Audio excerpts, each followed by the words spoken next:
Hello friend, स्वागत है आपका अपने YouTube channel FS career classes Agra में। नया टॉपिक स्टार्ट करते हैं। इससे पहले जिस टॉपिक पे हमने बात किया था उस टॉपिक का नाम था पर्यावरण। अब उससे आगे का टॉपिक है, जिस टॉपिक को हम बात करने जा रहे हैं उस टॉपिक का नाम है पारितंत्र। पारितंत्र या पारिस्थितिक तंत्र, इकोसिस्टम। जैसा कि इससे पहले मैंने आपको बताया था कि जो पर्यावरण है जीवों के चारों ओर का वह आवरण है जो उस पर प्रत्यक्ष या अप्रत्यक्ष रूप से प्रभाव डालता है। अब बात करते हैं हम लोग पारितंत्र के बारे में।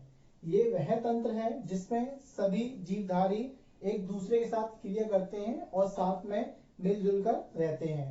तो देखते हैं कि क्या परिभाषा होगी पारितंत्र की। तो कह सकते हैं कि पारितंत्र वह तंत्र है जिसमें सभी जीवधारी आपस में एक दूसरे के साथ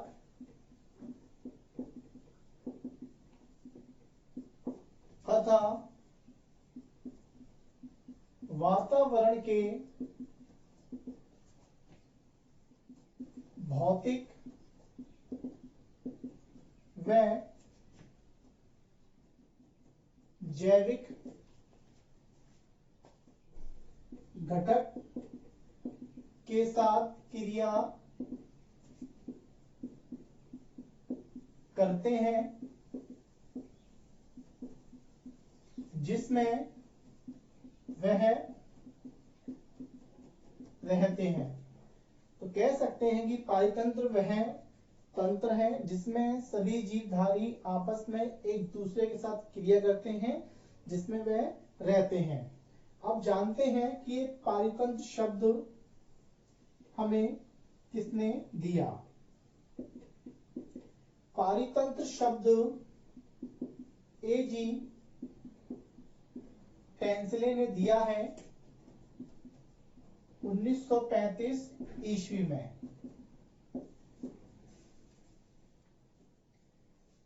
बात करें कि ये जीवधारी किस प्रकार से एक दूसरे के साथ जीवन यापन करते हैं, किस प्रकार से रहते हैं, तो कह सकते हैं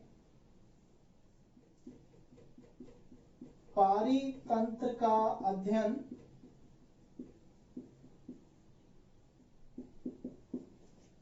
पारिस्थितिकी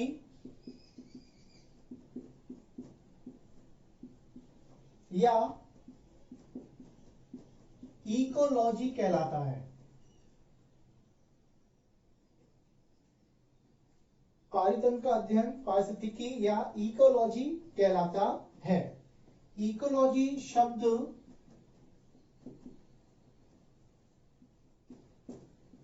अर्नेस्ट हीकल ने दिया है। ये जो इकोलॉजी शब्द है ये तो ग्रीक शब्दों से मिलकर बना है।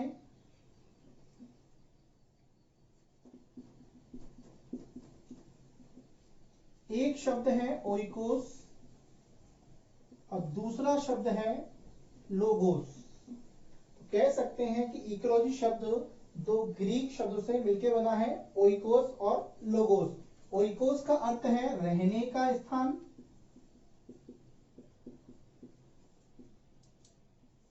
और लोगोस का अर्थ है अध्ययन। तो इस प्रकार से हम कह सकते हैं कि इकोलॉजी जीवधारियों के वातावरण में रहने के स्थान का अध्ययन करना है।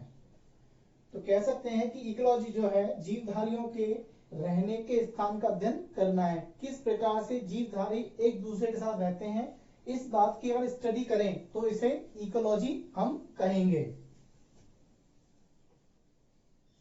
बात की जाए कि ये जो पारितंत्र है ये किन किन चीजों से मिलकर बना है।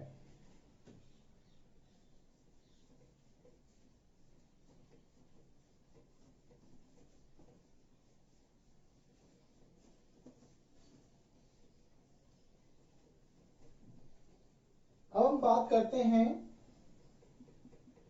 पारितंत्र के घटक के बारे में। पारितंत्र के दो घटक होते हैं,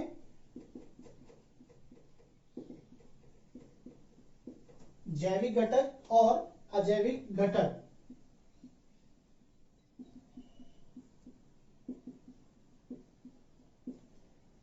बायोटिक कंपोनेंट और अबायोटिक कंपोनेंट।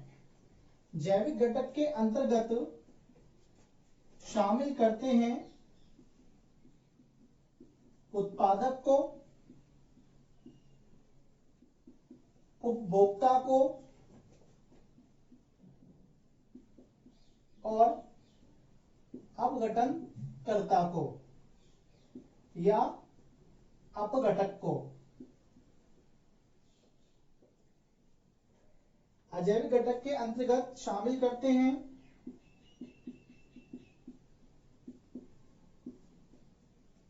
कार्बनिक घटक,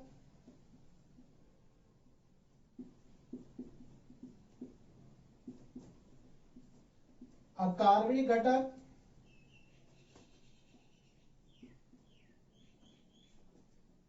और भौतिक घटक।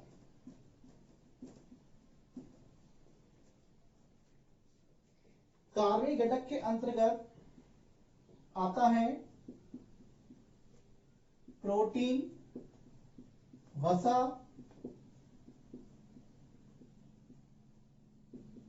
कार्बोहाइड्रेट, यूरिया और हुमस। जबकि अकार्बनिक घटक के अंतर्गत जल, कुछ लवण और गैसें आती हैं। लवण के अंतर्गत calcium, magnesium, potassium, phosphorus, nitrogen और सल्फर आते हैं। जबकि गैसों के अंतर्गत oxygen, carbon dioxide, ammonia, nitrogen और हाइड्रोजन आते हैं। भौतिक घटक के अंतर्गत प्रकाश, ताप, नमी, मिट्टी को शामिल किया गया है। तो इस प्रकार से देखा कि पारितंत्र के दो घटक हैं, जैविक घटक और अजैविक घटक। जैविक घटक के अंतर्गत उत्पादक आते हैं। उत्पादक का अर्थ पेड़ पौधों से है, प्रोड्यूसर कहलाते हैं ये। उपभोक्ता का अर्थ जीव जंतुओं से है और अपघटक का अर्थ सूक्ष्म जीव से है। सूक्ष्म जीव के अंतर्गत हम शामिल करते हैं जीवाणु, बैक्टीरिया को, कवक या फंगस को। तो इस प्रकार से अपघटक के अंतर्गत आते हैं जीवाणु और कवक। अब बात की जाए कि जैविक घटक क्या है, तो कह सकते हैं वातावरण में सजीव वस्तुओं का संसार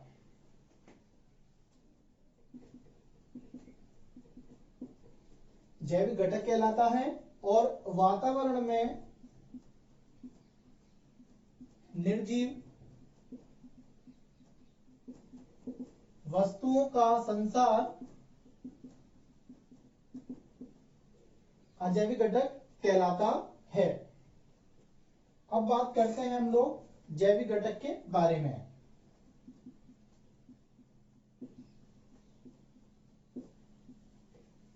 जैसा कि मैंने आपको बताया कि इस वातावरण में जो सभी चीजें जो सजीव हैं वो जैविक घटक के अंतर्गत शामिल की जाती हैं, और इस जैविक घटक को हमने शामिल किया है उत्पादक, उपभोक्ता और अपघटनकर्ता के रूप में। एग्जाम में एक क्वेश्चन आता है कि जैविक घटक का क्रम क्या होगा, क्या क्रम होगा इस जैविक घटक का। तो इसमें क्रम की अगर बात की जाए तो पहले आएंगे उत्पादक, फिर आएंगे उपभोक्ता, और फिर शामिल किए जाएंगे अपघटक को। तो इस प्रकार से जैविक घटक का क्रम है उत्पादक, उपभोक्ता और अपघटक के रूप में। तो पहले हम बात कर लेते हैं उत्पादक के बारे में।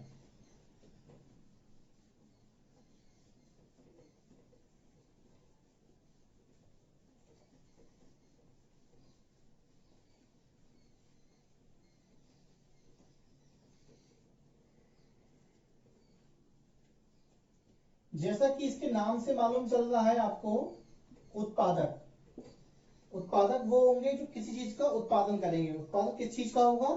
भोजन का उत्पादन होगा। उत्पादक के अंतर्गत पेड़ पौधे आते हैं।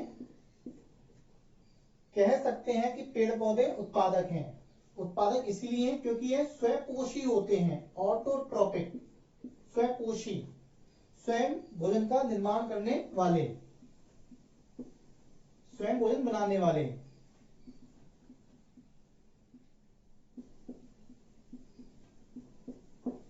जैसा कि हम जानते हैं कि हरे पौधे जो भोजन का निर्माण करते हैं,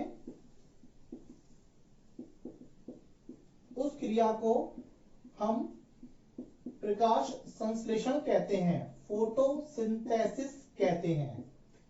फोटोसिंथेसिस के द्वारा पेड़ पौधे भोजन का निर्माण करते हैं, इसीलिए ये उत्पादक कहलाते हैं। हरे पौधे प्रकाश संश्लेषण की क्रिया करते हैं, जैसा कि आपको पता है। अब जानते हैं क्रिया कैसे होती है। हमको पता है कि इस क्रिया में CO2 गैस की आवश्यकता पड़ती है। इस क्रिया में जल की आवश्यकता पड़ती है। यह क्रिया सूर्य की रोशनी में होती है। जब सूर्य की रोशनी पत्ती पर पड़ती है तो पत्तियों में क्लोरोफिल उपस्थित है, जो कि प्रकाश को अवशोषित कर लेता है। इसके बाद एक नया उत्पाद बन के आता है जो ग्लूकोज के रूप में होता है। इसके बाद पेड़ पौधे ऑक्सीजन गैस को मुक्त कर देते हैं और कुछ जल वाष्प के रूप में पत्तियों के सूक्ष्म रंध्रों से बाहर निकल जाता है। एक बार इस क्रिया को हम लोग बैलेंस कर देते हैं।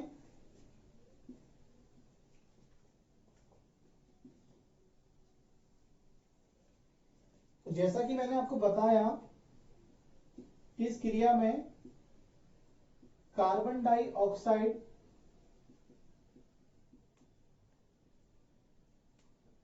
और जल की आवश्यकता पड़ती है।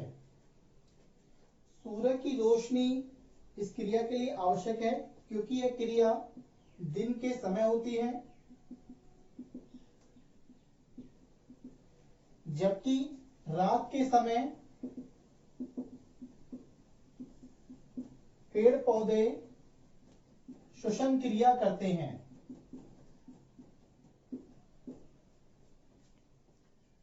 पत्तियों में क्लोरोफिल पाया जाता है, यह प्रकाश को अवशोषित कर लेता है।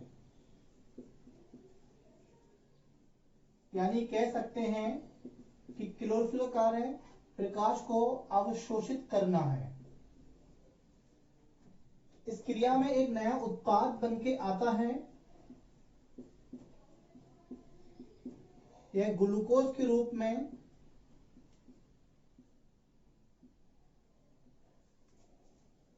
पेड़ पौधों में जमा होता है।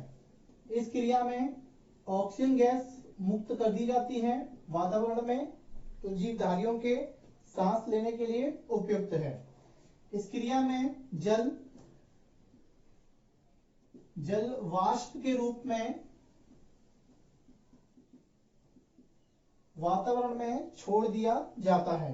तो कह सकते हैं कि पेड़ पौधों से जल का जल वाष्प के रूप में बाहर निकलना वाष्पोत्सर्जन इवेपोरेशन कहलाता है, और इस वाष्पोत्सर्जन की दर को पोटोमीटर से नापा जाता है। तो इस प्रकार से जाना कि किस प्रकार से होती है प्रकाश संश्लेषण की क्रिया। अब यहां से एक क्वेश्चन बनता है कि पेड़ पौधे प्रकाश संश्लेषण में कौन सी गैस इन करते हैं और कौन सी गैस आउट करते हैं।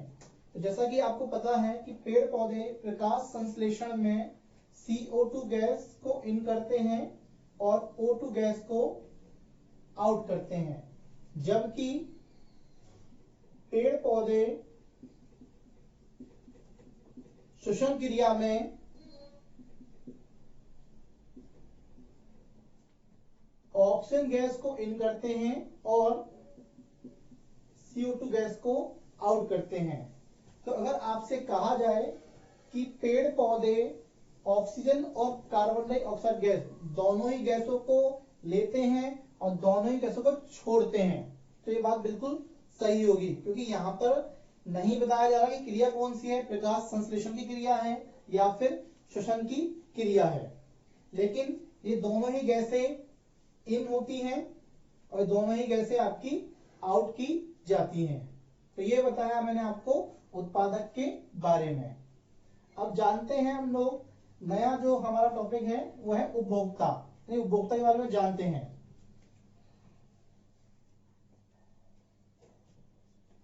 उपभोक्ता की बात करें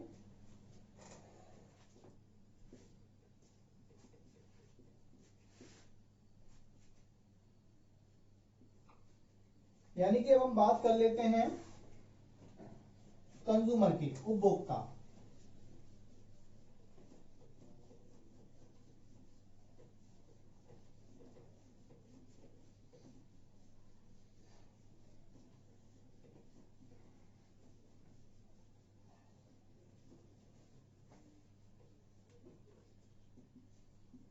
उपभोक्ता कंज्यूमर, जैसा कि नाम से स्पष्ट है, उपभोक्ता उपभोग करने वाला, दूसरे जीवों को खाने वाला। उपभोक्ता उपभोक्ता क्या होता है, एक परपोषी होते हैं, यानी कह सकते हैं कि पोषण के लिए दूसरों पर निर्भर रहते हैं, हेटेरोट्रॉपिक होते हैं, जो दूसरों पर निर्भर रहते हैं भोजन के लिए। उपभोक्ता 3 प्रकार के होते हैं। प्राथमिक उपभोक्ता,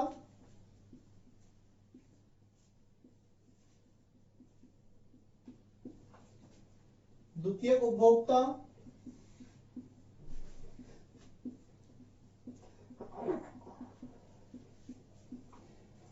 तृतीयक उपभोक्ता।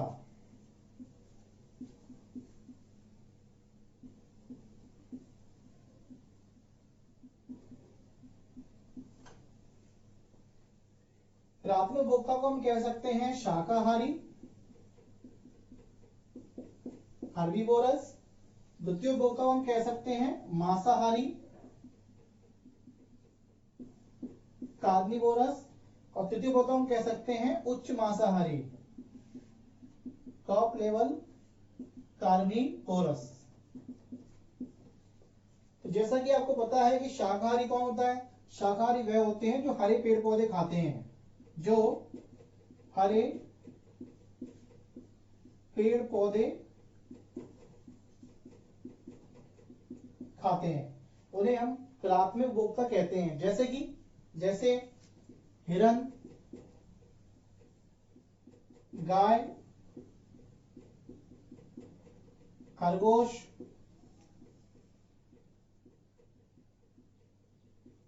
टिड्डा, हाथी, ये सभी प्राथमिक उपभोक्ता हैं, शाकाहारी है, जो हरे पेड़ पौधे खाते हैं। द्वितीय उपभोक्ता मांसाहारी होते हैं, जो प्राथमिक उपभोक्ता को या शाकाहारी जीवों को खाते हैं।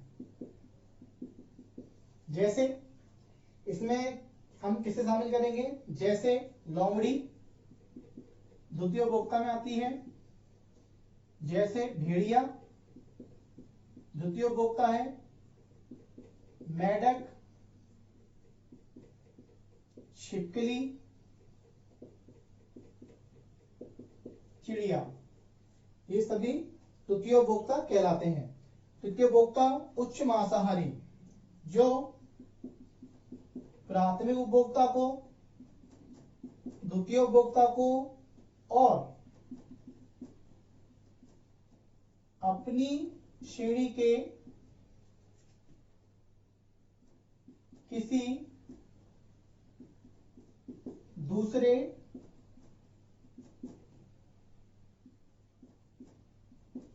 उपभोक्ता को, यानी कि कह सकते हैं उच्च मांसाहारी वो होते हैं जो प्राथमिक उपभोक्ता को खाते हैं, द्वितीय उपभोक्ता को खाते हैं और अपनी श्रेणी के किसी दूसरे उपभोक्ता को या तृतीयक श्रेणी के उपभोक्ता को खाते हैं, तृतीय उपभोक्ता कहलाते हैं। जैसे शेर, बाघ, मोर, सांप, इन्हें हम तृतीय उपभोक्ता की लिस्ट में शामिल कर सकते हैं। आपने एक वर्ड और सुना होगा, जैसे कि सर्वाहारी, ओमनिवोरस। सर्वाहारी कौन होते हैं? तो अगर हम लोग अंतर स्पष्ट करें तृतीय उपभोक्ता में और सर्वाहारी में, तो थोड़ा सा अंतर होगा। सर्वाहारी वो होते हैं जो उत्पादक को खाते हैं और उपभोक्ता को खाते हैं, चाहे उपभोक्ता किसी भी श्रेणी का हो। जैसे मनुष्य, कुत्ता, बिल्ली, कौआ, ये सभी सर्वाहारी हैं, सभी ओमनिवोरस हैं। तो इस प्रकार से कह सकते हैं कि मनुष्य एक सर्वाहारी है। तो आज हम लोग यहीं तक बात करते हैं। अगला टॉपिक स्टार्ट होगा आपका नई वीडियो में। Thank you.